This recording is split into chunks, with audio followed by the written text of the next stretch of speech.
ఈరోజు దాదాపు తెలంగాణ వచ్చి 10 ఏళ్ళు అవుతున్నా కూడా తెలంగాణలో ఐఐటీలలో ఐఎంలలో తీవ్రమైన అన్యాయం జరుగుతూ ఉంది.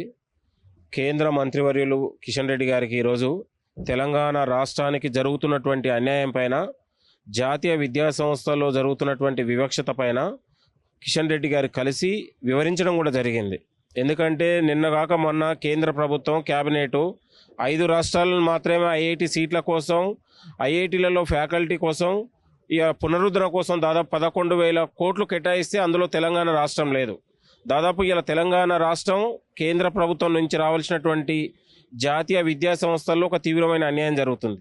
అన్ని 26 రాష్ట్రాలలో ఐఏఎం ఉంది, ఇండియన్ ఇన్స్టిట్యూట్ ఆఫ్ మేనేజ్మెంట్ ఉంది, కానీ హైదరాబాద్లో లేదు, తెలంగాణలో లేదు. ఇవాళ 2008లో ఐఐటి కంది సంగారెడ్డి దగ్గర ఏర్పాటు చేశారు. అదే 590 సీట్లు తప్ప ఇంతవరకు ఐఐటీలలో సీట్లను కూడా పెంచలేదు. కాబట్టి మిగతా 5 రాష్ట్రాలు ఏదైతే తిరుపతి, కర్ణాటక, ఛత్తీస్గఢ్, పాలక్కాడు, ఇంకా ఏదైనా ఛత్తీస్గఢ్ ఉందో అక్కడ ఉన్నటువంటి రాష్ట్రాల పునరుద్ధరణ కోసం కేంద్రం క్యాబినెట్ ఆమోదం తెలిపింది. కానీ తెలంగాణ రాష్ట్రాన్ని కూడా పరిగణలోకి తీసుకొని దాదాపు 2.5 లక్షల మంది ఐఐటి జేఈ మెయిన్స్కు ఇవాళ అప్లికేషన్ పెట్టుకుంటా ఉన్నారు. ఇవాళ విద్య, వైద్యంలో, ఇండస్ట్రియల్, సాంకేతిక రంగంలో తెలంగాణ రాష్ట్రం అగ్రభాగం ఉంది. హైదరాబాద్ లాంటి నగరం ఇవాళ దేశంలో ఒక అనువైన ఉన్నటువంటి విద్యకు, వైద్యానికి, ఇవాళ ఉన్నటువంటి పారిశ్రామిక రంగానికి, సాంకేతిక రంగానికి అనువైన ప్రాంతంగా ఉన్నటువంటి నగరం, అతిపెద్ద నగరం హైదరాబాద్, మెట్రోపాలిటన్ నగరం.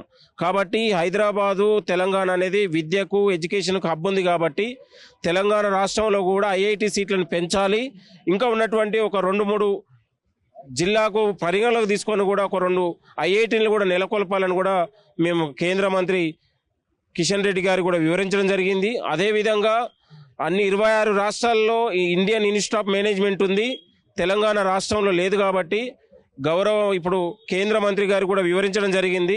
తెలంగాణలో ఐఏఎం ఏర్పాటుకు మీరు చొరవ తీసుకోవాలని కూడా కోరాము. ఖచ్చితంగా ఇది కేంద్రం దృష్టికి తీసుకుపోతాను మాట్లాడారు. కాబట్టి ఇవాళ ఐఐటీలలో సీట్ల కోసం ఇక్కడ ఉన్నటువంటి జాతీయ విద్యా సంస్థలను నెలకొల్పడానికి కాంగ్రెస్ పార్టీ ఎప్పుడు కూడా ముందంజలో ఉంటుందని కూడా కోరుతూ, తెలంగాణకు రావాల్సినటువంటి వాటాతో పాటు జాతీయ విద్యా సంస్థలు కూడా తెలంగాణ, హైదరాబాద్లో నెలకొల్పాలని కూడా మంత్రి గారికి ఇవ్వడం జరిగింది. దీనిపైన కూడా ఉన్నటువంటి భవిష్యత్తులో కూడా మా కార్యాచరణ ఉంటుంది.